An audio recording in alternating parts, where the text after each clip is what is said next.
Hallihallo und herzlich willkommen zu der Natira neuen Podcast nicht sagen, Alter. Komm, probier es nochmal. Komm, du schaffst es. Podcast-Folge. Podcast-Folge. Super. Wir befinden uns in Colmar, im Elsass, mit meiner Family. Das ist übrigens meine Schwester, die da am Reden ist. Hallo, stell dich mal vor. Ja, hallo, ich bin Joel Sulzer. Ich bin 18. Ich glaube, mittlerweile, wenn man im Podcast folgt, kennt man dich. Aber sonst könnt ihr einfach das Video jetzt einschalten. So eine wunderschöne junge Frau. Nein, wir gleichen das absolut nicht. Man sieht eigentlich nicht mehr, dass wir Schwestern sind. Aber wir sind Schwestern. Und, ja, was sollen wir noch erzählen? Was hast du so für ein Lebensupdate in deinem Leben so? Wir sind in Golmach, eben mit der Family. Mein Bruder ist daheim. Der Lino, Ja. ich hasse es auch daheim. Und sonst sind wir eigentlich da, weil meine Eltern so ein Geschenk bekommen haben. Irgendwie auf letzte Weihnachten oder so. Ja, so eine Wonderbox. So eine Wonderbox. Sind wir da irgendwo im Loch von Frankreich? Das ist so random. Und dann ist ein Hotel da. Weißt du, irgendwie, also es ist dann mega blöd, aber wenn du so eine Wonderbox geschenkt bekommst, dann, also keine Ahnung, erwartest du doch, dass das voll cool ist. Ja, nein, wir haben alle nichts Grosses erwartet. Das ist halt irgendwie... Nein, mein Dad hat noch drauf gezahlt. Ich glaube 200 Stutz. Wir sind nur 2 Nächte da. Und dann können wir so, wir laufen so. Ja. Also wie man vorstellen, wir haben so, also es ist eben Colmar, für die, die es nicht wissen, ist in Frankreich, so in der Nähe, also einfach im Elsass halt. Auf jeden Fall hat es wie so, ja, wie soll ich das sagen, so Mini-Wohnungen. Also es ist nicht hotelmäßig, sondern wie von draussen hat es eine Tür und dann kommst du halt in eine Mini-Wohnung, also wirklich ein Zimmer. Es ist halt einfach ein Hotelzimmer, so, es hat nicht mal eine Küche oder irgendetwas. Vielleicht sehen das ja da im Video. Auf jeden Fall kommen wir so rein. Zuerst mal alles... Irgendwie so, die Decke ist nicht schön, Haare in der Dusche. Es ist wirklich, wir haben wirklich also gedacht, what the fuck? Ja, wir sind so erschrocken, es hat so gestunken. So gestunken, holy shit. Es war wirklich schlimm. Ja. Da stand so ein Kinderbett, so Abfall am Boden. Wir haben echt gedacht, nein, das ist jetzt ein Witz, oder? Ja. Und wir sind so, dann gehen wir so ins andere Zimmer, so weißt du, okay, ja, ich kann ja irgendwie, ich weiß auch nicht, was da los ist, aber vielleicht ist das Zimmer von den Eltern. Gehen wir so über, genau gleich schlimm, wenn nicht schlimmer. Es ist wirklich so, Ja. Alter, wir haben gedacht, what the fuck? Dann kommen wir so raus und nachher die von der Rezeption so vom Säckchen, ja, die falschen Schlüssel gegeben und so. Ja, schlussendlich hat sich herausgestellt, wir sind in Zimmer geschickt worden, die noch nicht geputzt sind. Und ich weiß nicht, ob die anderen Menschen, wahrscheinlich nicht, die haben die Schlüssel schon abgegeben. Ja. Das ist einfach mega strange. Und dann sind wir halt, jetzt haben wir ein richtiges Zimmer bekommen, ein frisches Zimmer. Aber ich war einfach zuerst mal strange gewesen. Aber es war ja lustig. Nein, es war safe lustig, aber irgendwie, wenn du in einem Hotelzimmer bist, dann bist du dir doch irgendwie nie so richtig bewusst, dass da noch andere Menschen Ja, es ist schon noch recht hässlich, ja. Gell, und jetzt habe ich so die haben das zwar geputzt und so, aber in diesem Bett haben ja schon so viele Menschen geschlafen in dieser Dusche. Also irgendwie eigentlich mega hässlich. Keine Ahnung, das ist mir jetzt heute so richtig bewusst worden, wie grusig eigentlich ein Hotel ist. Also weißt du, klar, dann sie ja alles waschen und so. Aber irgendwie, weiß auch nicht. Der Ja, Boden schon. und so, keine Ahnung, ist ja gleich. Du kannst ja nicht alles 100% säubern. Ich weiß auch nicht. Vielleicht bin ich gerade Ja. am Durchdrehen. Ja, warum ist eigentlich meine Schwester da? Es hat einen sehr speziellen Grund. Ich bin immer mal mit meiner Schwester so ein bisschen wieder am Deep Talken. Wenn ich mal daheim bin, ich gefühlt Ja, jetzt nie auch nicht so daheim. oft, aber letztes Eben. Jahr haben wir gerade das Thema gehabt und wir dachten, wir machen eine Podcast-Folge darüber. Ja, eben, wir haben immer mal wieder so, da ist eigentlich voll die spannende Podcast-Folge, weißt du, wenn wir eine Podcast-Folge machen, ja. Jetzt gibt sich das so schön, weil ich da eigentlich immer am Dienstagabend meine Podcast-Folge aufnehme. Jetzt haben wir Dienstagabend und ich bin in der Ferien und ich habe extra mein Podcast, ich kann es auch nicht sagen, Zeug mitgenommen und haben gedacht, wir machen einen kleinen Schwatz über ein sehr ernstes Thema, actually. Also was heißt ernst? Ich habe überlegt, wir sagen zu dem einen Wort, dass wir es nicht sagen, sondern wir sagen dem Brokkoli. Weißt du, was ich meine? Ich weiss nicht, welches Wort du meinst. Was will ein Wort zu Brokkoli? Was? Brokkoli zu was? Also du weißt, was wir für eine Story erzählen. Ja. Gut, um was geht es da? Sag's nicht, aber mit welchem Buchstaben fängt es an? H. Hä? Ich meine mit G. Aha, ja, ich weiss nur nicht, das, was ich hatte. Ah. H.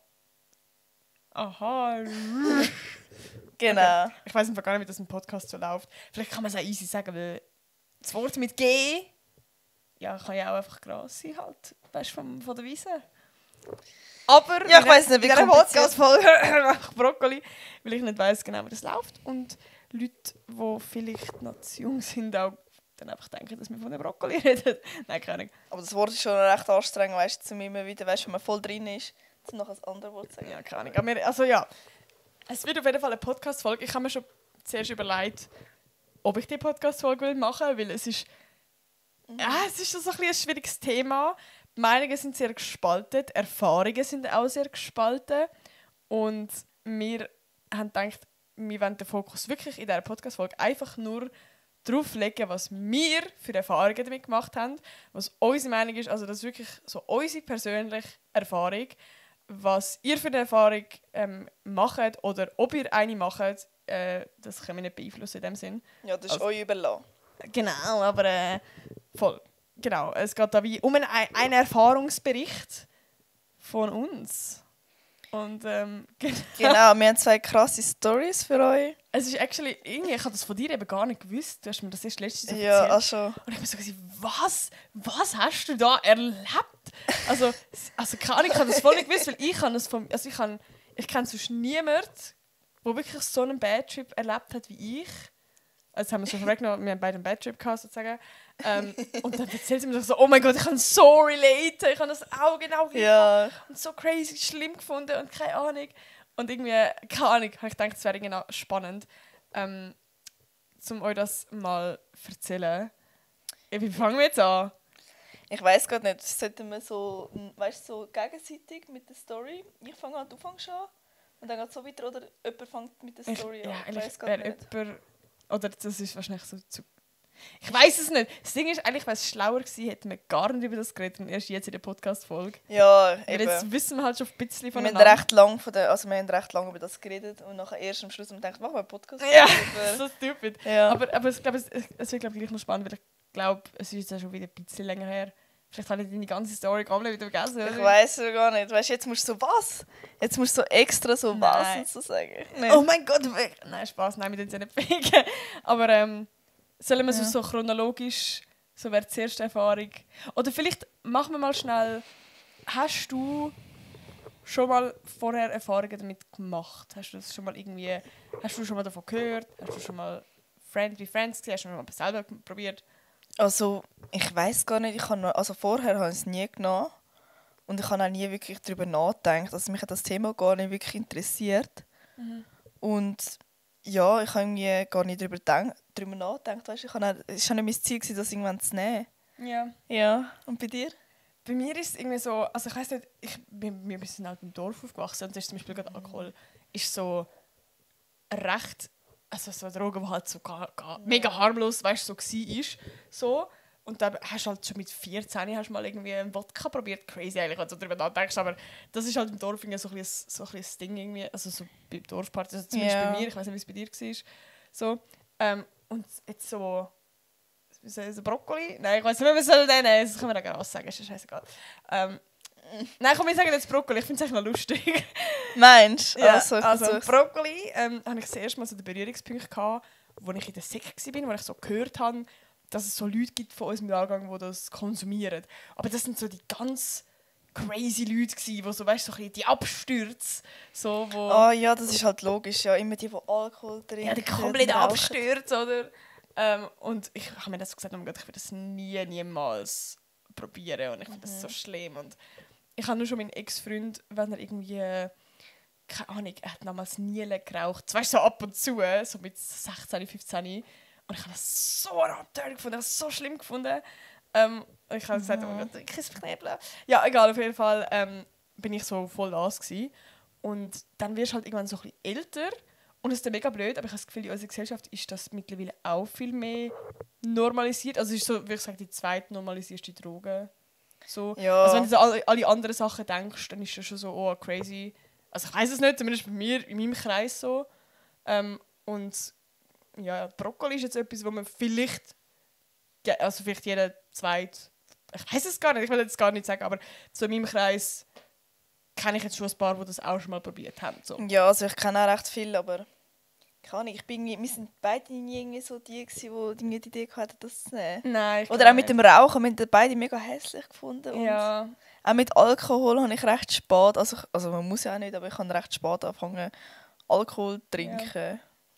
Ja, voll, es ist irgendwie, ich weiß auch nicht, bei mir ist auch allgemein das ganze Thema, ist so, oh mein Gott, ich weiß auch nicht. Also, keine Ahnung, ich so Abstand halten. Ja. Und ich bin allgemein ein Mensch, ich glaube, du auch, so mit so, also vielleicht auch, wenn wir so gläubig aufgewachsen sind, halt, wo so alles schlimm ist und Tattoo ist auch schlimm und ist auch schlimm, keine Ahnung. Voll, und ja, jetzt zum Thema wieder zurückkommen. Brokkoli konsumieren war bei mir irgendwie nie ein Thema gewesen. Und eben, wenn ich dann so ein bisschen älter geworden bin und auch so ein paar Leute kennt haben, die das konsumiert haben, und dann ist es irgendwie gar nicht mehr, dann haben sie nicht mehr so, weißt du, dann ist mir nicht mehr so gewesen, das sind Abstürze, die das konsumieren. Ja, wirklich. Sondern dann hat es mal Leute gegeben, die das an einer Party einfach konsumiert haben. Und irgendwie habe ich das gar nicht so schlimm gefunden. Mhm. Auf jeden Fall, ich weiß gar nicht, wenn ich das erste Mal konsumiert habe. Aber es hat auf jeden Fall vor meinem schlechten, Bad Trip, Ja. hat es so 2-3 Mal, ich weiß es gar nicht mehr genau. 2-3 Mal habe ich das vorher mal probiert, aber nie, Wirklich? ja, aber nie mit Rauchen, sondern mit Brownies. Das heisst, du mischst es einfach in Brownies rein.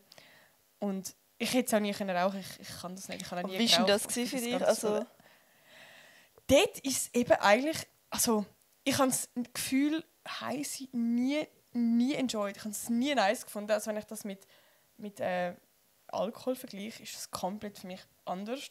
Und ich habe das Gefühl, Alkohol kann ich viel mehr, wie soll ich das sagen, kontrollieren. Da kann ich, also wie ich habe allgemein auch nie so viel Alkohol getrunken, dass ich Kontrolle abgegeben habe oder dass ich irgendwie mich nicht mehr mag erinnern oder dass ich kurz dann noch so irgendetwas habe. Ich glaube, das Krasseste an Alkohol getrunken ist, dass es einfach wirklich mega lustig war und ich gar keine Hemmschwelle mehr hatte. So, aber dass ich so komplett passed out irgendwie so, das habe ich noch nie gehabt. Hast du das schon mal gehabt bei Alkohol? Also so müssen kotzen und Ja. so. Ja, habe ich einmal müssen. Aha, okay. Aber sonst, ich bin eigentlich auch immer jemand gewesen, der das hat kontrollieren konnte, der gecheckt hat, so jetzt ist genug und Voll. ja. Und ich habe das Gefühl, beim Brokkoli kann ich das nicht so, weil ich es halt auch null kenne, weil es irgendwie mega schwierig ist. Also weißt du, kannst mit einem Bier trinkst, dann weißt du ungefähr, wie viel in einem Bier drin ist. Ja. Mit einem Brownie kann entweder hure viel drin sein oder nichts. Und du spürst es ja nicht gerade direkt, sondern es geht halt ein Zeitchen.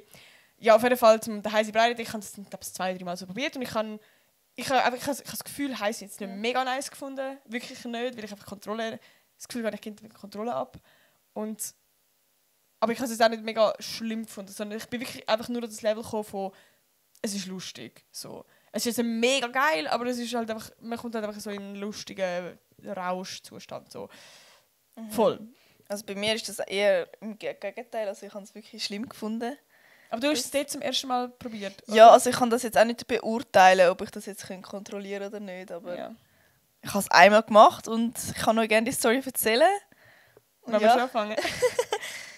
Ja, also bei mir war es so, ich hatte einen VKU gehabt. Sorry, wenn ich das Mikrofon falsch habe. Ja. Und dann haben wir, also ich war mit einer Kollegin gewesen. Und ja, der erste Tag Also VK für die nicht wissen. Verkehrsunterricht. Genau. Ja, das hast du halt einfach, wenn du eine Autoprüfung machen willst. So. Ja. Der erste Unterricht, also es sind 2 Tage. Und der erste Tag waren wir im Unterricht, ganz normal. Es war langweilig, ja. Und nachher haben wir gedacht, so, ja, also hat meine Kollegin dann, ich bin mit einer Kollegin dort, hat dann gedacht, so, hat gesagt, so, ja, sie könnte dann Brokkoli, Cookies da, oder Kuchen, Brownies, was auch immer, können sie morgen mitnehmen, so, dann ist man ein bisschen entspannter und so. Und ich so, ja, ich habe das noch nie genommen, weißt, ich habe noch nie darüber Gedanken gemacht. Und ich so, also gut, nimmst du es mal mit. Und ja, am nächsten Tag hat sie das dann mitgenommen. Und dann haben wir das im Zug irgendwie, ich weiss es selber fast nicht mehr, haben wir das genommen. Und ich hatte extra viel weniger als sie, weil eben, ich habe gedacht, so, eben, ich drehe da voll durch. Und dann sind wir zuerst rumgelaufen und wir so, wir merken gar nichts. Und sie hat aber, glaube ich, gesagt, das ist dann normal. Also ich weiss nicht mehr, sie hat gesagt, es ist normal, dass man am Anfang nicht checkt. Also nicht merkt, dass man es genommen hat. Und nachher irgendwann habe ich es voll angefangen zu merken und zwar voll krass. Und ich habe Panik bekommen, wirklich. Es ist so... Also wie viel hast du genommen? Einfach Eis, Brownie? Ich habe mega wenig gehabt, aber ich bin eigentlich, glaube jemand, der wenig braucht. Oder hast du nur ein Biss genommen, Dinge so? Nein, ich hatte schon so ein Stückchen gehabt, ich weiss Ja. nicht mehr. Also ich hatte schon etwas gehabt, ja. Mhm. Ich weiss halt nicht, wie viel da drin war, ja. Aber also in dem Fall habt ihr eigentlich das genommen mit dem Ziel, dass es noch so ein bisschen entspannt, lustig nachher ist im VK, oder was? Ja, eben weil der VK halt einfach langweilig ist. Halt, also, Okay. weißt Ja. du? Ja. Und nachher, wir sind eben noch nicht mal dort gewesen, wir müssen mit dem Zug dort hergehen und noch laufen. Und genau, und nachher sind wir irgendwie auch weitergelaufen und nachher haben wir irgendwo sind wir im Coop gelandet. Also ich weiss die ganze Story nicht mehr so genau. Vielleicht wenn vielleicht will sie es anders erzählen, aber ich weiss es einfach so noch. Wir sind noch irgendwo im Coop gelandet und wir haben irgendwie nicht gecheckt, was wir dort machen sollten. Und ich hatte mega rote Augen, ich habe auch mega viele Videos aufgenommen, eben genau, weil ich gewusst habe, das schaue ich später dann an. Mhm. Und nachher sind wir irgendwie die Stege durchgelaufen und dann habe ich sie angeschaut. Und dann musste ich mich auf sie konzentrieren. Und sobald ich aber die Stege runtergelaufen bin, ich konnte mich nicht auf die Stege und sie konzentrieren. Sonst, ja, das ist auch nicht gegangen. Ich habe mich entweder auf die Stege laufen konzentrieren, dann habe ich aber sie nicht gehört. Aber wenn ich auf sie gehört habe, dann bin ich die Stege fast runtergefallen. Weißt? Man kann sich nur auf etwas mega konzentrieren. Und nachher hat sie mit mir angefangen zu reden. Und dann konnte ich mich auf die anderen Sachen nicht konzentrieren. Und es war ein riesiges Durcheinander für mich. Und ich bin dann noch so in Panik, das hat noch dazugehört.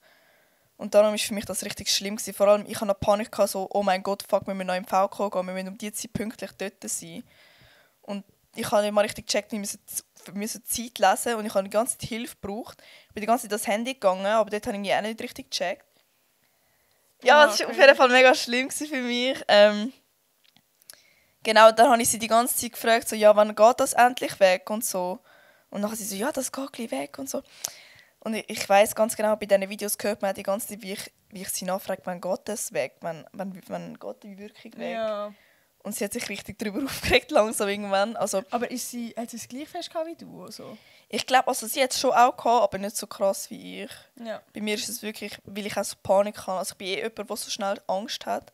Wenn es um so Sachen geht, dann drehe ich voll durch. Ja. Vor allem, ich glaube, es macht einen mega grossen Unterschied, wo du das konsumierst. Weil überall, wo ich es vorher konsumiert habe, war bei mir die Heime oder irgendwo, einfach wirklich, ich glaube, immer nur bei mir die Heime im Fall. Irgendeine Party bei mir die Heime. So, und wenn du irgendwo auswärts bist, so, dann ist das nochmal ein kompletter Unterschied. Also bei mir war es ja auch so gewesen, dass ich draußen war. Soll ich kurz meine Story anfangen zu erzählen? Ja, erzähl mal deine. Also bei mir war es so gewesen, dass ich auf Amsterdam bin mit 3 Kollegen, wir sind 4 Girls. Alle irgendwie so, weißt, so komplett brav. Dann hatte ich nicht so wirklich Ahnung von dem. Und in Amsterdam ist es ja illegal. Und darum sind wir so gewesen, okay, wenn man einmal auf Amsterdam geht, dann musst du ja, oder? Mega stupid, logisch musst du nicht, aber irgendwie haben wir das irgendwie so das Gefühl gehabt, so, jetzt müssen wir das, jetzt ist es legal und da dürfen wir und cool. Und dann sind wir halt in so einem Coffeeshop, wo du kommst es über. Und da hat es noch so eine Liste gehabt, ich weiss nicht, ich habe die gefüttert, wo so gestanden ist, weißt, Beginner und nachher Advanced und nachher so, keine Ahnung, weißt du, immer eine Stufe höher. Und wir haben Beginner genommen, wir haben so Cake Pops genommen, das sind so ganz kleine, wirklich so, auch so Dinge, weißt du, so einem Stil. Ja, habe ich auch gehabt, ja. Und wir haben, ich glaube, wir haben es sogar noch geteilt, ich bin mir nicht mehr sicher. Aber, oh nein, wir haben alle Eis genommen. Alle 2 haben Eis genommen. Und das war wirklich stupid as fuck gewesen. Wir waren so nach einer halben Stunde, wir spüren noch nichts. Weil wenn du Alkohol trinkst, du spürst das mega schnell. Mhm. Und ich weiss nicht, wir haben es, also ich hätte es vor allem ja irgendwie wissen, weil ich es ja schon mal konsumiert habe. So. Aber ich muss sagen, dass ich halt dort vor Ort mit Leuten bin, die das halt, also damals, die das so ein bisschen gekannt haben und was sie auch gemacht haben und alles. Also ich habe gar keine Ahnung von dem ganzen Thema gehabt. Und dort bin ich halt wirklich so, ich spüre nicht, bla, keine Ahnung. Und dann sind wir reingegangen und haben, also ich und meine eine Kollegin, die anderen 2 haben gesagt, sie nehmen keins mehr und wir haben nochmal ein ganzes genommen. Oder ich glaube, ich habe 1,5, ich bin mir nicht mehr genau sicher, aber auf jeden Fall mehr, wirklich mehr als man sollte. Und wir haben halt auch gedacht, ja komm, das ist ja nur Beginner und keine Ahnung, dann ist das wahrscheinlich so für Touristen und dann ist praktisch gar nichts drin. Da lange da schon easy nochmal Eis, einfach damit es wenigstens ein bisschen lustig ist und man ein bisschen etwas gespürt. So. Und dann sind wir in Amsterdam in diesem Coffeeshop, haben es immer noch gespürt, haben gemerkt, hey, wir müssen langsam vielleicht mal heimgehen. Weiß auch nicht, weiß doch auch nicht, einfach irgendwie, es wird auch nicht mehr dunkel, ich weiß nicht warum, einfach so langsam heim. Es war so um die 3, 4 gewesen. Und wir haben so Velos gemietet und dann sind wir so, haben wir heimfahren mit dem Velo, also ins Hotel. Und plötzlich merkt meine eine Kollegin so, ey Leute, ich kann nicht Velo fahren, ich muss mich anhalten. Und dort ist bei uns anderen eigentlich noch voll easy gegangen und sie ist so komplett schon lustig gewesen. Wir haben also gedacht, oh mein Gott, sie spürt es und wir alle nicht und haha, oh mein Gott, sie ist so lustig drauf und so ein bisschen besoffenmässig. Und dann sind wir auf ein Bänkchen gekocht in einem Park und wir sind insgesamt etwa, ich weiß es nicht mal, ich kann es glaube gar nicht sagen, aber so eine Stunde. Aber es hat sich Ewigkeiten angefühlt, Ewigkeiten, vielleicht sogar 2 Stunden. Ich weiß es nicht mehr. Aber wir sind mega lange in diesem Park, das 4. Und dort war alles noch lustig. Und nachher ist es halt im Badtrip. Aber das kommen wir sonst nachher dazu. Ich will zuerst mal für dich wissen, wie hat sich das für dich, das Gefühl, heise angefühlt? So, wie fühlt sich das an? Also ich weiss halt nicht genau, wie sich das bei mir anfühlt. Ich weiss einfach, dass ich hatte noch Panik dazu, weißt? Ich hatte noch Zeitdruck dazu. Ja, Darum habe ich das Gefühl, es war noch viel schlimmer dann. Ich glaube, ohne das wäre es etwas anderes gewesen. Aber ich bin einfach so, ich habe mega Herzrasen auch gehabt. Mein Herz hat mega angefangen zu pumpen. Ich hatte das Gefühl, ich komme jetzt einen Herzinfarkt über. Wegen dem hatte ich auch noch Angst gehabt, weil es so... Und ja, ich weiss auch nicht, was es war. Und ja, also ich habe mich einfach nicht können auf vieles konzentrieren. Ich musste mich immer auf etwas konzentrieren und das war ein bisschen mühsam. Mhm. Ich kann es eben, also keine Ahnung, ich kann es halt irgendwie mir mega so, also wie soll ich das sagen, ich habe es so empfunden, dass ich im Kopf eigentlich noch da bin, komplett normal, also das weißt nicht irgendwie drunk oder irgendetwas, sondern wirklich komplett da, aber es hat sich angefühlt wie so ein Handicap, dass du wie dich nicht mehr konzentrieren kannst. Und du denkst dir die ganze Zeit, wieso geht es jetzt nicht? Ich kann es eigentlich. Ja. Also, zum Beispiel wollte ich einen Uber holen. Und ich habe es nicht geschafft. Ich weiss ganz genau in meinem Kopf, wie ich auf eine App muss drücken muss, was ich machen muss, um einen Uber zu holen. Und ich habe es nicht hergebracht. Und das hat mich so fertig gemacht, dass ich etwas nicht... Weißt du, dass ich es eigentlich mit dem Verstand weiss, aber wie so ein Handicap habe und meine Sachen nicht merken kann. Und ich habe gemerkt, wenn andere Leute mit mir reden, ich kann das nicht merken und ich vergesse es alles. Ja, das ist wirklich... Und ich habe wie... Keine Ahnung, irgendwann gewusst, ich habe die Frage schon mal gestellt, aber ich habe die Antwort nicht mehr. Das ist wie... Dann bist du wie... Du checkst auch nicht mehr, was ist jetzt die Realität und was ist nicht die Realität, weil es ist alles irgendwie so... ja, keine Ahnung. Also, ja, ich habe irgendwie gar nicht wirklich gecheckt. Ich habe irgendwie nicht wirklich gecheckt, ist es jetzt wirklich wegen dem oder spinne ich einfach? Ich habe mir nachher so Vorwürfe gemacht, hey, was läuft jetzt? Ist das wegen dem Hasch? Ist das... Jetzt habe ich es gerade gesagt. Ist es wegen dem oder drehe ich einfach voll durch? Ich habe mir so viele Gedanken gemacht. ja. Und nachher, ich habe innerlich ja gewusst, wir müssen auf den Zug, aber ich habe nicht gecheckt, wie man dort herkommt. Das Ja. ist so schlimm. Und vor allem, das ist so dumm, weil das sind so Alltagssachen, wo du eigentlich so weißt und du denkst dir dann einfach, hä, bin ich jetzt komplett dumm? Es ist so simpel. Einfach, oder auf ein Velo steigen und Velo fahren, es ist so simpel und wir haben es einfach nicht hergebracht. Also ich wirklich... Und ich weiss noch, wir sind dann nachher vom Park, also 2 Kolleginnen von mir, die haben ja ein bisschen weniger gehabt und die haben wirklich eigentlich nur die lustige Phase erreicht. Und dann sind sie langsam wieder gut gewesen. Also die sind dann bei normalem Verstand und ich und meine Kollegen, wir sind halt komplett einen Bad-Trip gehabt. Also bei uns komplett, wirklich, wirklich crazy. Wir haben beide nur noch so 2D gesehen. Also wirklich so, wie soll ich das sagen, wie so, kennst du es, so Vergleiche sind wir? Wir haben ja auch Wein gehabt, dann spielst du so Super Mario Bros. So hat sich die ganze Welt angefühlt. Alles ist wie 2D, als wäre es ein Spiel. So strange, also das kannst du eben gar nicht beschreiben. Und so. Und aber ich hatte es eben auch so ähnlich gehabt. Also wenn ich geschaut habe, ich habe mich auf etwas fokussieren, weißt, der Rest war noch so halb verschwommen. Ja. Ja, es war auch schlimm. Voll, und es ist so schlimm, also wir sind dann nachher, also gut, meine Kollegin ist nochmal crazy gegangen, die hat wirklich... wie soll ich das sagen? Ich hoffe, das ist nicht zu crazy, aber sie hat das Gefühl, sie muss sich umbringen, damit sie wieder normal ist. Oh, und ja. imagine, wie fucking gefährlich das ist. Weil wenn du das wirklich denkst, dann weiss ich auch nicht. Weil du hast in dem Moment Panikzustand, du hast wirklich Angst. Und meine grösste Angst an die von meiner Kollegin war wirklich, dass wir nicht mehr normal werden. Weil es gibt es, dass du, wenn du heim bist, bei gewissen Menschen, dass du nicht mehr normal wirst. Ja, ich hatte eben auch so Panik gehabt. Ich habe irgendwie nicht mehr gecheckt, dass es wegen dem ist, sondern ich habe es irgendwie gar nicht wirklich gecheckt, wenn es angefangen hat. Bei mir hat es auch plötzlich angefangen. Und ich so, hä? So mega schleichen und dann denkst du, Ja. oh mein Gott, was ist los? Es ist zuerst alles normal und nachher haut es rein und du checkst gar nicht, wenn der Übergang war. Ja. Ja, das ist... Das ist beim Alkohol das Gefühl so anders. Ich habe das Gefühl, sobald du ein Glas trinkst, dann spürst du es eigentlich direkt. Ja. Dann ist es so ein bisschen warm im Körper und nachher spürst es irgendwie direkt und irgendwie, weißt du, Ja. auch nicht, ich weiss nicht, beim Brokkoli ist irgendwie, ich weiss nicht, ich habe es ganz schlimm gefunden. Ja. Ja, aber ich habe es also ähnlich wie sie. Ich habe irgendwie auch nicht gecheckt, ob das jetzt wegen dem ist oder nicht. Mhm. Und ob ich einfach dumm ticke. Und das ist mega schlimm, wenn man das hat. Ja, auf jeden Fall wissen bei euch jetzt im Zug und so. Ja, also meine Kollegin war glaube weniger gewesen als ich. Also vermute ich jetzt, weil sie hat noch alles noch können. Wir haben auch können, dank ihr haben wir können dort herfahren und auch herlaufen, weil ich jetzt nicht geschafft. Und nachher sind wir auch dort angekommen. So crazy. Du bist einfach so quasi so eine Scheibe gehabt. Du hast es nicht geschafft, in VKU zu gehen. Und du hast einfach nur, also wie, das Ziel Ja. ist einfach nur gewesen, so ein bisschen entspannt, so blöd Ja, aber gesagt. das Lustige ist, auf diesen Videos sehe ich aus, als wäre ich die glücklichste Person. Ich lache die ganze Zeit in diesen Videos, die ich gemacht habe.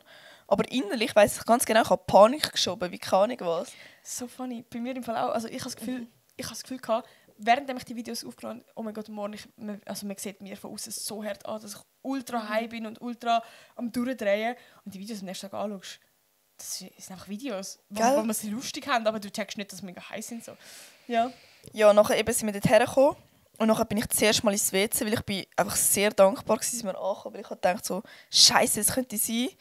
Das Ding ist eben, sie hat eben alles recht lustig gefunden. Ich habe es eben nicht lustig gefunden. Und ich weiss nicht, ob sie es lustig gefunden aber es hat so gewirkt. Und ich habe eben gedacht, shit, wenn wir jetzt wir sind nachher im Zug drin waren, ich so, fuck, wir müssen jetzt rausgehen. Oder ich habe nicht mal gewusst, wo wir raus müssen. Ich habe gedacht, wir fahren irgendwo jetzt her. Und nachher, als wir endlich dort im VK angekommen sind, bin ich irgendwie recht dankbar gewesen, erleichtert gewesen. Ich bin zuerst mal aufs WC gegangen und ich habe mich zuerst mal erholen. Und ich habe mich gar nicht erholen. Und nachher habe ich direkt... Ich habe gedacht, so, ich schaffe es sicher nicht dort rein, weil ich kann mich sowieso nicht konzentrieren in dem VKU. Und dann habe ich direkt meiner Mutter angerufen. Also das habe ich geschafft. Weißt du, wenn ich mich mega konzentriert habe, habe ich es schon geschafft auf dem Handy. Aber ich weiß ganz genau, wie das Handy ausgesehen hat. So mega komisch. Irgendwie, man hat so ins Handy reinschauen. Also so... Hast du schon ins Handy reingeschaut oder das Ich weiß es gar nicht mehr, aber ich weiss, aber ich kann gar nichts können. Also ich habe es nicht geschafft. Also am Anfang ist es ja noch gegangen, dort konnte ich Videos machen und alles. Und dann ist so ein Zeitpunkt gekommen, wo ich nichts mehr geschafft habe. Also ich habe nichts mehr geschafft. Eben, wir sind nachher auch über den Zebrastreifen gelaufen und ich habe so Panik gehabt, dass wir jetzt über den Zebrastreifen laufen, weil du hast es nicht mehr unter Kontrolle. Und wenn jetzt, also weißt du wie, klar ist ein Zebrastreifen und Leute checken, okay, da kommen jetzt Leute, also kommen jetzt Passanten, wo du musst anhalten als Autofahrer. Aber in dem Moment, wenn du auf Brokkoli bist, dann hast du Angst, du checkst nichts. Und du bist in einer fremden Stadt, ein Mensch, also ohne Witz, wir hätten ausgeraubt werden, wir hätten es nicht gecheckt. Wir werden einfach dort, glaube ich, hätten uns nicht wehren können. Das ist wirklich, ja, crazy. Ja, bei mir war es eben so, ich habe mich nachher, sobald ich mich aufs Handy fokussiert habe, ist alles rundum einfach gelöscht gewesen. Also es hat mir jemand etwas können sagen und ich hätte es nicht gecheckt. Ja. Und dann musste ich mich darauf fokussieren, ich musste mega genau schauen. Und ich konnte es auch fast nicht bedienen. Meine Hände dann irgendwie, weißt, die Hände schauen, machen dann nicht, was du sagst. Ja. Und dann habe ich das aber geschafft, habe meine Mutter angerufen, habe das irgendwie erklärt. Nachher ist sie zum Glück mich holen gegangen. Und nachher schlussendlich, wir hatten einen mega netten Lehrer gehabt. Es hat es nachher trotzdem einen Haken gegeben, so, dass wir es erfüllt haben, ja. Aber hat er das nicht geschafft? Also, ja, ich habe ihm gesagt, ich hätte Kopfweh und all das Zeugs. Ich weiß es nicht. Ich glaube, meine Kollegin hat das nachher dann gesagt. Hast du nicht Ich habe nachher dann, mir ist es mega schlecht gegangen, ich musste ja heulen und all das dann auch noch. Also vor dem Lehrer? Ja, ich habe irgendwie gesagt, ich hätte Kopfweh. Ich weiß nicht genau, was ich gesagt habe. Aber hast du vor ihm gekühlt und so? Ich glaube, er hat mich schon gesehen. Oh nein. Schlimm, ja.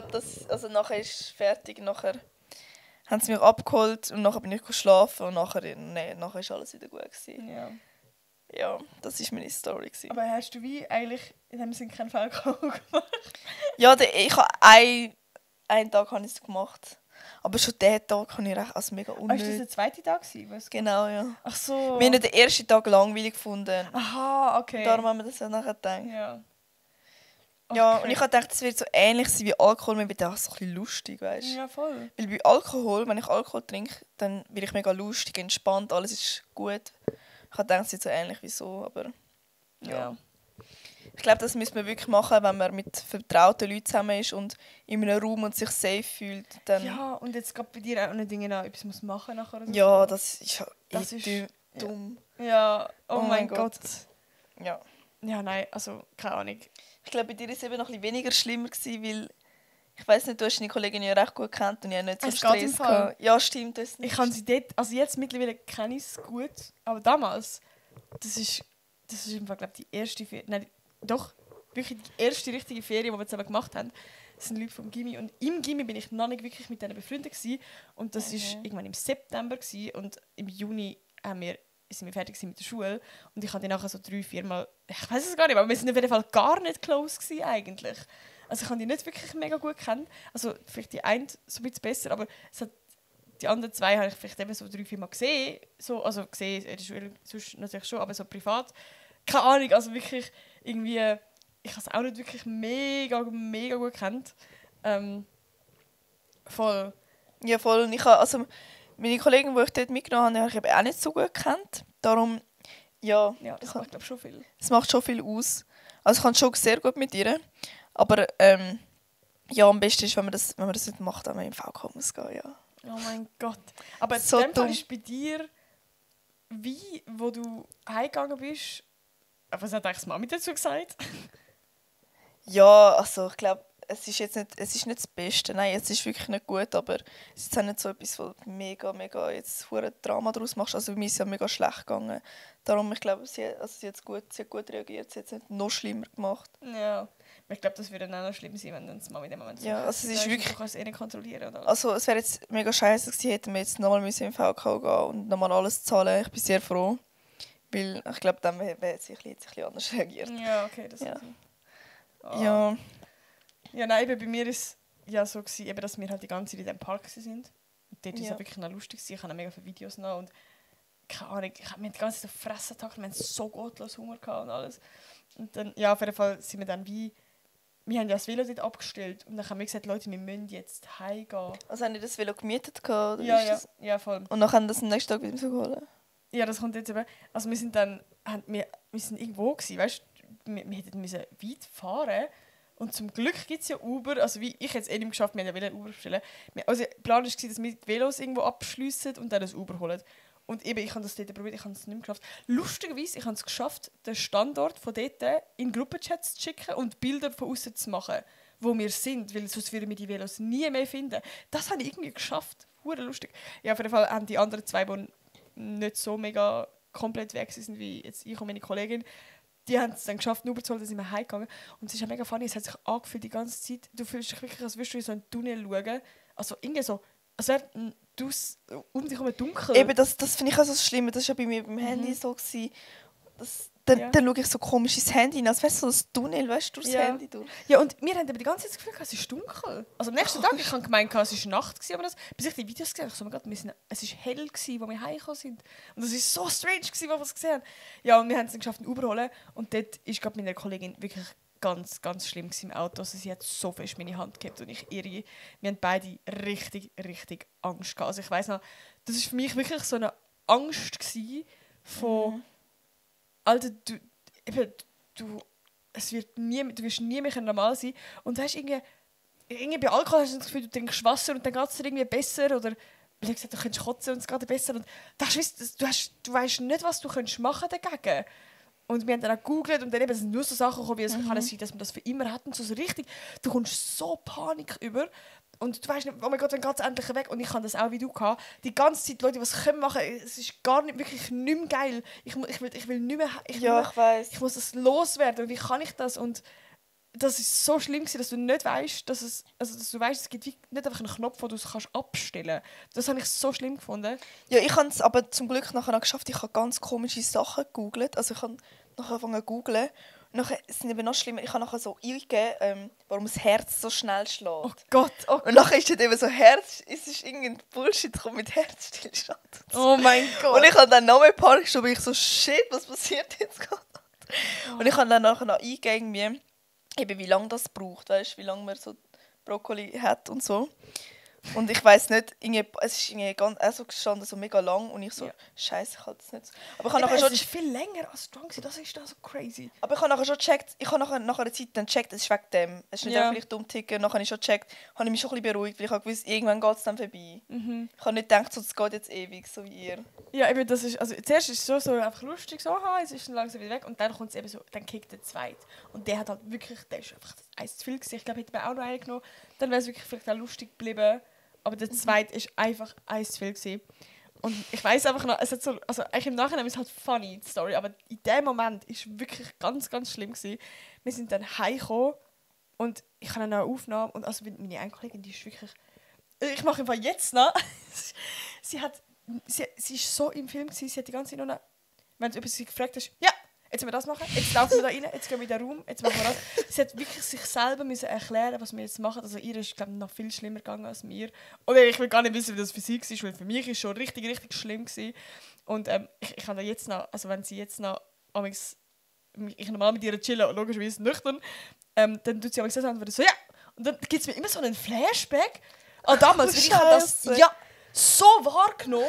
Und das gibt mir so schlechte Erinnerungen, wenn sie das so sagt. Ich muss jetzt mal anschauen. Oh mein Gott, jetzt habe ich gerade so... Ja. Weißt du, ich meine? Mega, oh mein mega Gott. weird. Ja, auf jeden Fall sind wir dann angekommen im Hotel. Und dann sind wir schlafen. Einfach instant ins Bett. So, Leute, wir müssen schlafen. Es war etwa 16 gewesen. Und dann sind wir so nach einer Stunde sind wir wieder verwacht. Und die anderen zwei sind wieder eigentlich einigermaßen nüchtern gewesen. Und ich habe meine Kollegin halt wirklich null. Es war noch schlimmer gewesen. Also wirklich, wir sind so gottlos weg gewesen. Und wir haben auch richtig Hunger gehabt, weil wenn du heim bist, dann hast du ja richtig Fressattacken auch manchmal, also kann es geben. Und wir hatten ja keine Nacht gehabt, also wir hatten wirklich so fest Hunger gehabt. Sie haben gesagt, sie gehen jetzt Essen holen. Und eigentlich wollten wir mitgehen. Meine Kollegin hat es schon gar nicht probiert. Und ich mag mich jetzt noch erinnern, ich bin in dieser Lobby gewesen, ich bin auf den Knien gewesen, ich bin am Kriechen gewesen. Und ich weiss noch, es ist so dumm, mit dem Kopf, du weißt ganz genau, du musst jetzt einfach aufstehen und in den Lift laufen, runtergehen und Pizza holen, es ist gerade vorne dran. Und ich habe es nicht geschafft. Ich bin auf den Knien gewesen, ich kann nicht aufstehen. Ich habe gewusst, ich habe so Hunger. Wirklich, ich habe so Hunger, aber ich schaffe es nicht. Ich schaffe es nicht, aufstehen in den Lift zu gehen. Und das ist so komisch, weil du bist so angewiesen in dem Moment auf andere. Und ich habe gesagt, Leute, bitte holen eine Pizza. Und dann sind wir wieder gepennt und dann sind sie wieder, haben sie uns aufgewacht und dann sind wir mit einer Pizza gekommen. Und es hat nicht gelangt. Oder 2 Pizzen. Oder irgendwie, sie haben 2 eine gehabt und haben noch eine für uns gehalten. Ich weiß einfach noch, oh mein Gott. Aber das hat mir actually mega geholfen. Also ich habe das Gefühl gehabt, meine halbe Pizza, die haben wir das ganze Gefühl wirklich so ein bisschen weggenommen. Also das, ich weiss nicht, dort haben wir gedacht, oh mein Gott, das ist der Jackpot, der Trick, wir haben es herausgefunden. Aber ja, auf jeden Fall ist es für mich noch crazy gewesen, weil du hast ja gesagt, du hast am nächsten Tag, also nach dem Schlafen, ist fertig gewesen. Ja, also ich habe es schon ein bisschen gemerkt, aber es ist schon, ich habe gemerkt, dass es verbessert sich und da kann ich mich mega beruhigen in dem Sinn, ja. Das war eben bei uns so schlimm gewesen. Ich und meine Kollegen, wir sind aufgewacht und wir sind immer noch heim gewesen am nächsten Morgen. Alter. Und eigentlich bei Alkohol ist es ja wirklich eigentlich immer so, dass du aufwachst und, also keine Ahnung, zumindest bei mir, und ich bin dann wieder normal so und es ist klar, vielleicht ein Kater, aber du bist nicht irgendwie weg oder so. Und du wachst auf und du hast das Gefühl, es ist weg und es ist auch immer noch nicht weg. Und es ist so lustig, wir haben das eben gerade letzte wieder besprochen. Und ich habe das Gefühl, es ist jetzt bei allen weg und ich bin die Einzige, die es noch merkt. Weil die haben alle so normal da. So, weißt du, und die anderen zwei, die es nicht so oft nicht so fest kann, die sind gesagt, oh mein Gott, das ist weg und alles gut und bla. Und ich habe mich gedacht, oh mein Gott, Leute, Scheiße, weißt du, mir bleibt sie jetzt und so. Aber ich hätte es einfach offen und ehrlich gesagt nicht. So, ja, aber du kennst dich nicht so gut und ich weiss es auch nicht, wenn du halt selber noch heim bist, dann bist du halt einfach auch heim. Also weißt du, ich meine, dann ist einfach die Angst schon da und du bist jetzt, ich muss mich jetzt normal verhalten, dass es nicht auffällt. Und so stupid eigentlich, weil es ist drin ja unangenehm. Ja. Ich weiss es nicht, mega stupid.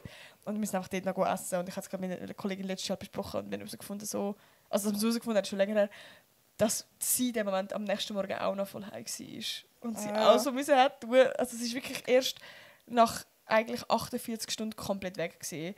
Und ich habe seitdem das auch nie mehr konsumiert. Ich habe mir geschworen, ich will das nie mehr konsumieren. Ja, ich mir so auch, schlimm gefunden habe. So schlimm. Die Angst, die kannst du nicht beschreiben, dass du nicht mehr rauskommst, dass du wie die Kontrolle über deinen Körper nicht mehr hast. Bei mir ist vor allem eben wegen dem hat dein Herz nicht angefangen zu schlagen. Also bei mir ist, ich habe es gehört, irgendwie, es hat voll angefangen, es hat auch mega weh getan. Und ich so, was läuft jetzt? Ja. Ach, crazy. Und dann gibst du das noch bei Google und so. Das ist Nein, so schlimm. Oh mein Gott. Ich habe so viele Sachen gegoogelt. Ich weiss nicht mehr, was ich googeln, aber ich habe die ganze Zeit Google gedrückt, so, was ist das und so, was passiert mit mir.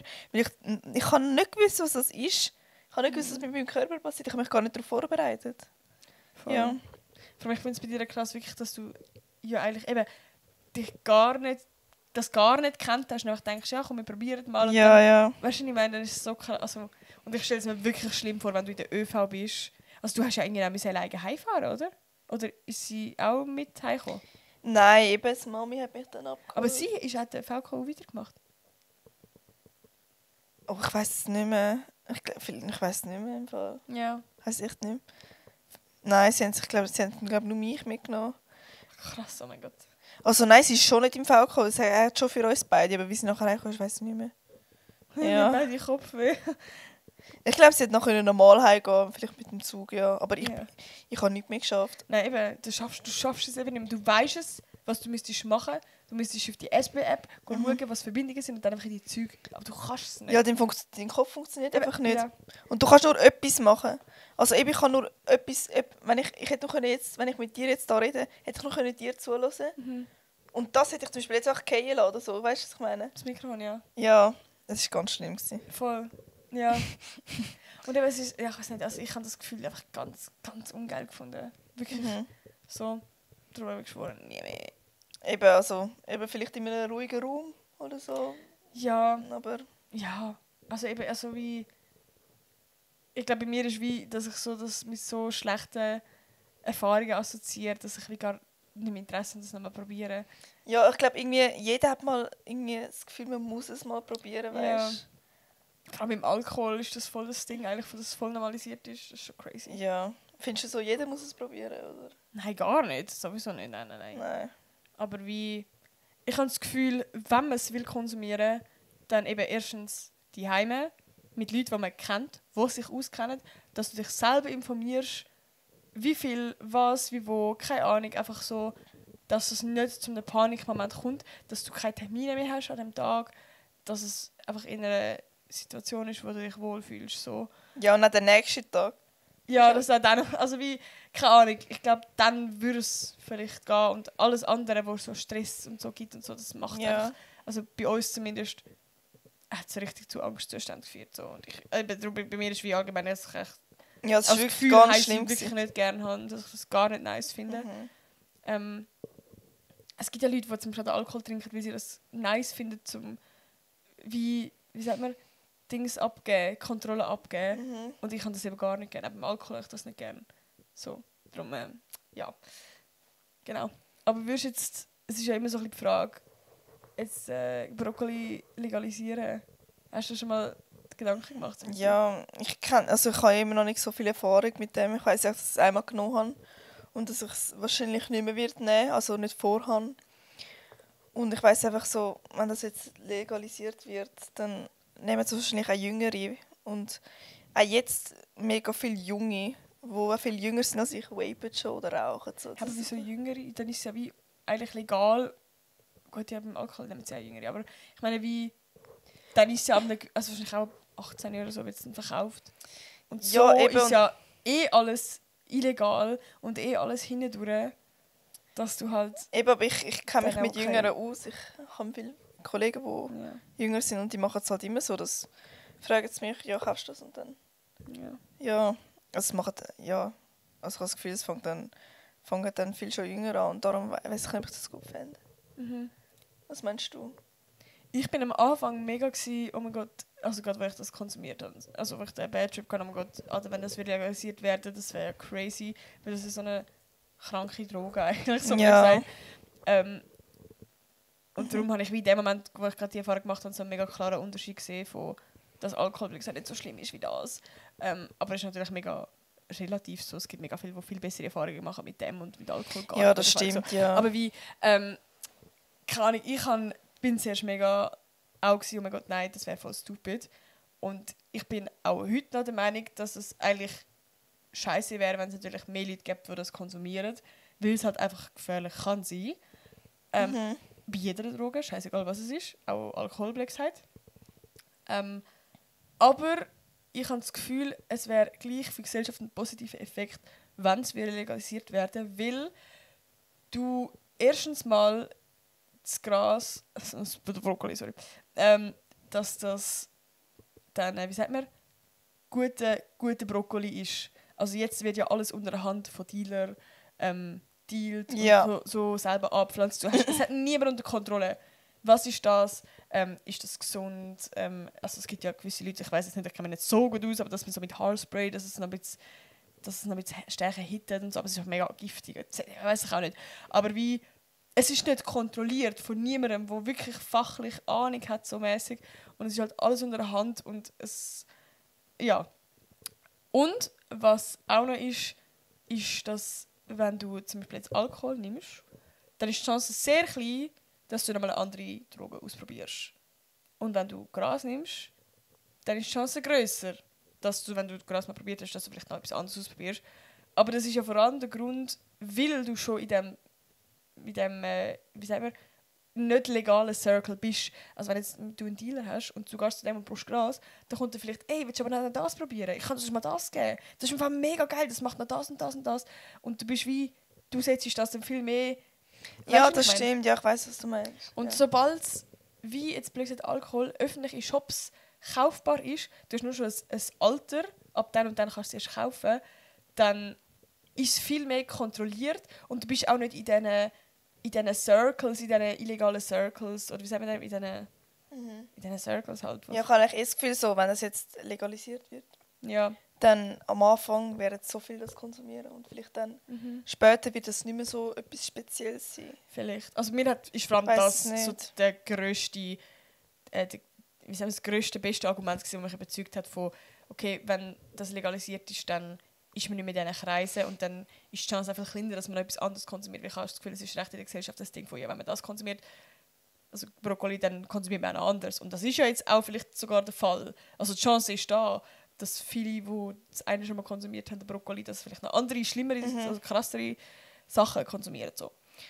Und eben im Vergleich zu Alkohol, es gibt viele, die Alkohol trinken, aber nichts anderes konsumieren. So.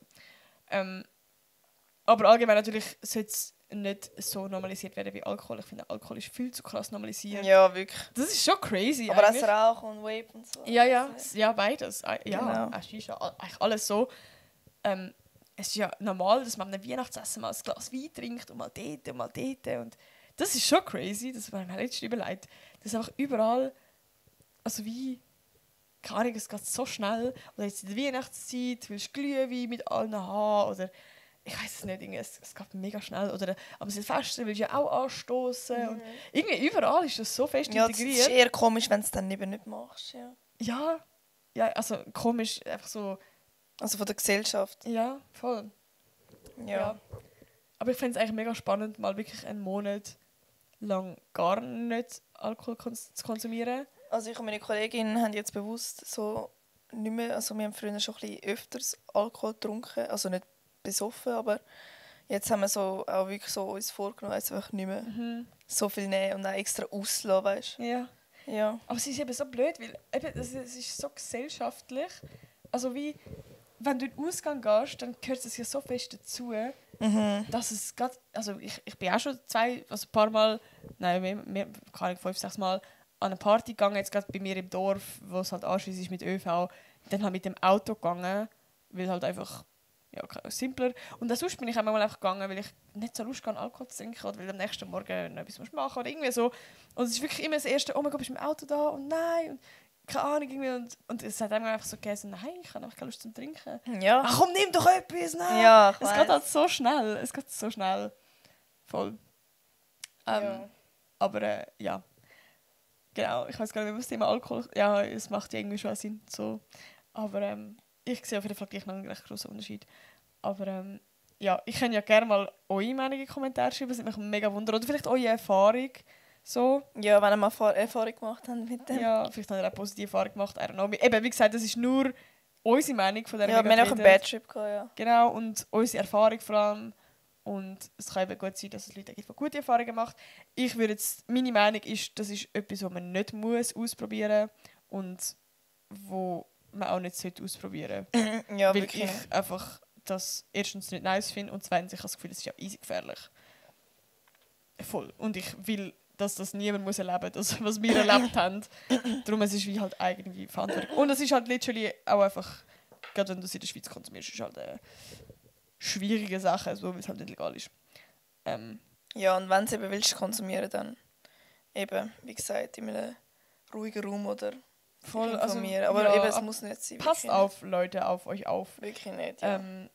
Ja, und habt nicht das Gefühl, weil das irgendwie eure Friends machen, also auch genauso bei Alkohol, habt nicht das Gefühl, weil das eure Friends machen oder weil die in dem Circle sind, dass sie das auch machen müssen und dass sie sonst uncool sind oder dass sie etwas verpassen oder irgendeine Erfahrung verpassen oder irgendetwas.